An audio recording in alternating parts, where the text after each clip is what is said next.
Fortnite Chapter 6 Season 4 has more bosses, mythic weapons, exotics, and medallions than any season in history. So let me show you how to get every single one, starting with the best mythic, the Surge Medallion. And guys, I actually just cleared my friends list so I can gift brand new and active subscribers every single day who drop a like, turn on all notifications, and leave a comment with their epic ID. Shout out to these super loyal viewers, and a massive thank you to everyone who takes just 2 seconds to type Doom in their Fortnite item shop today. I appreciate it a ton. So when the bus takes off and you pull up the map to decide where to land, you'll see 3 snake-like icons that will be in the same spot every single game. So basically you'll want to land at either the Hive, Ranger's Ruin, or Demon's Debris. Personally, I would land at the Hive first because I think it has the best mythic weapon and medallion out of all of them, which I'll show you in just a second. But first, to activate the boss here, you need to neutralize the threat by eliminating the bug swarmers that run at you and their hives. I highly recommend destroying the hive loot stashes as well because they'll give you good weapons to defeat the boss with, and it'll increase your OXR rank on the right super quickly, which will be super important later. The bomber bugs that you'll see around area 2 are also good to eliminate to increase your OXR rank fast, so definitely keep that in mind. And now once you've eliminated enough of the swarmers and their hives, the queen bug will spawn, and you'll want to focus on the weak spot on her neck for critical hits. The swarmers can be eliminated with just 1 pickaxe hit, so you don't need to waste your weapon ammo on them and can instead just use all your firepower on the queen. Once you eliminate her, she will drop the Surge Medallion, which grants increased movement speed as well as a boost when you slide. And then she also drops the Mythic Enhanced Wrecker Revolver. You can see the Mythic version of the revolver does 16 more damage per shot than the green one, and even reloads about 20% quicker. However, it unfortunately has the same fire rate and magazine size. The main reason I think this is the best landing spot though is because of the Surge Medallion, and you'll see that the increased movement speed and slide boost it gives you allows you to get around the map so fast that you will for sure be a massive nuisance for people trying to catch you and eliminate you. And then it gets even crazier as the match goes on and you start collecting some of the boons that give you more stamina, because you're basically just allowed to slide around quickly forever. But let's move on to the next mythic and medallion that you guys honestly might like even more, which can be obtained at Demon's Debris. It is the same process of clearing the bugs and activating the boss as before, so if I had any complaints about the season at all, it would be the fact that all the bosses at the 3 locations are the same. But I do understand, since they're supposed to be updating how the boss fight goes as the season goes along. So yeah, once you eliminate the queen at Demon's Debris,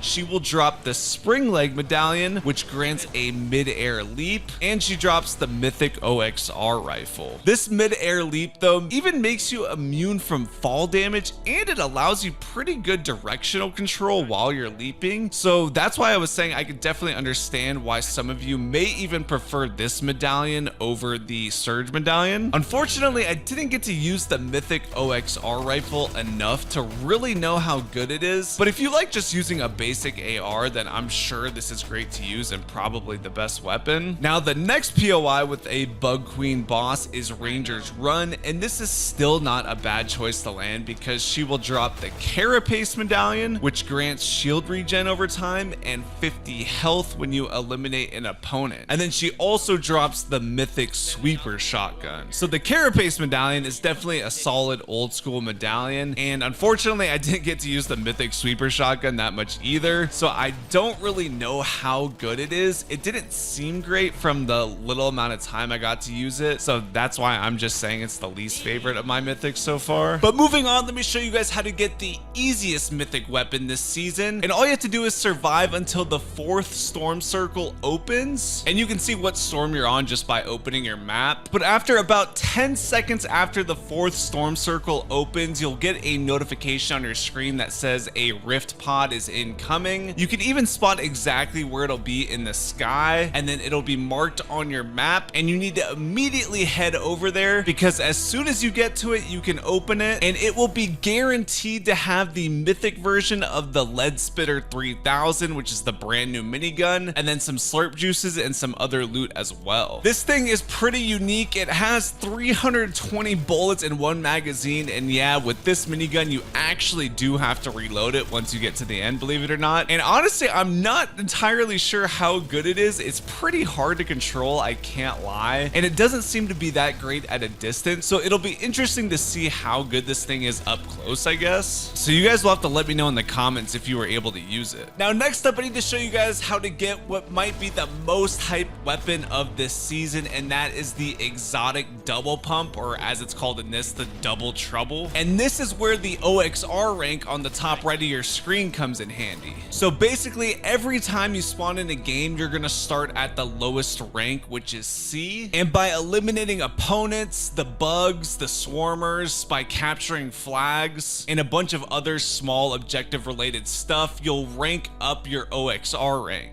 And if you're playing in a party, basically everyone in that same party will have the same rank, so you guys can help each other rank up together. So when you're first jumping out of the bus, if you land on one of these bug symbols instead of the snake signals, you'll actually get a different objective related little mini event where you have to defend the outpost against the bugs. And this is another good way you can rank up that OXR rank pretty quickly. And you'll see as soon as you rank up, it'll say OXR rank up, drop pod incoming. And basically you and your team will get a supply drop dropped right on top of you that will drop weapons and boons, which I'm sure you guys know by now are just those little mini powers. And I'm pretty sure each person on your team gets their own personal supply drop, so make sure you don't miss it. And well, basically you want to get to OXR rank A as fast as possible, because this is when you get access to the random vaults around the map.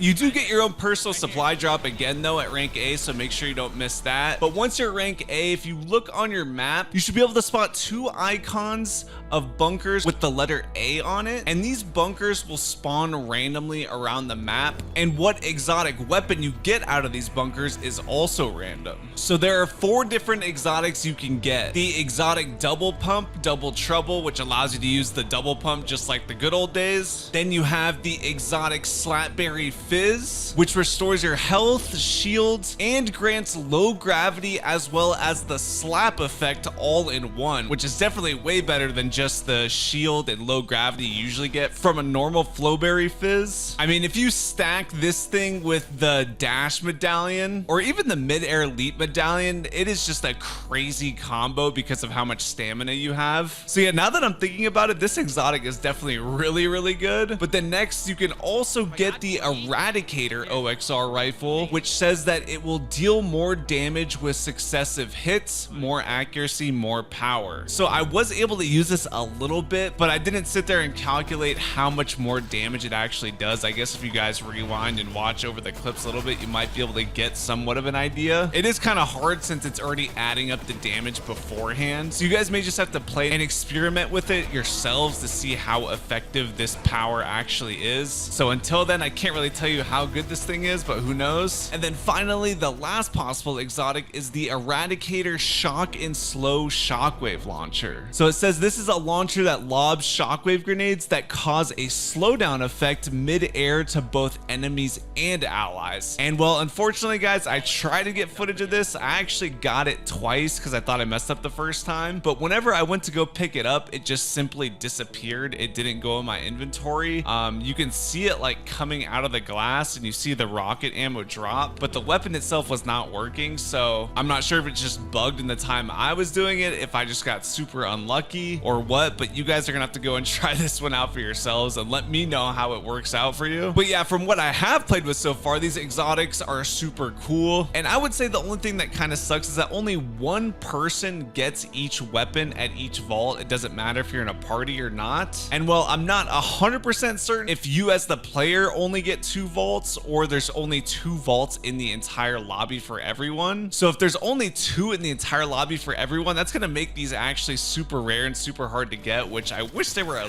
little bit easier to get, but I guess that does make them special too. So I would say if you're struggling to get this on your own, maybe try to play with the party where you guys can work together to get to that OXR rank A quickly and beat everyone else in the lobby to it, and that'd probably be your best chance. And well, actually, if you don't even want to go through the trouble of getting these in a regular battle royale match, you can use them in creative now at this island code, and that way you don't have to worry about dying with them and not being able to use or mess with them properly. So yeah, no matter what, you should be able to mess around with all of them and see which ones you like. And believe it or not, guys, we have a ton of mythic weapons, medallions, and possibly exotics coming to the game still in future updates this season. We have, of course, the big Megazord update, which is going to be massive since he's like the special skin of the season, and he's going to have his own medallion he drops where it'll reveal all nearby players like through walls and everything, so that should be pretty cool. We also have the Power Rangers blaster, which was spotted in the trailer, so I imagine that could come as soon as next week. It's also been confirmed that the birthday medallion will be returning again this year for Fortnite's birthday, but this time, every time you get an elimination, it'll drop a birthday present. So I guess that could be a little bit better than the old birthday medallion where you would spawn a balloon or whatever every time you jump, I think. So that should be returning sometime in September, whenever they decide to have the official Fortnite birthday event.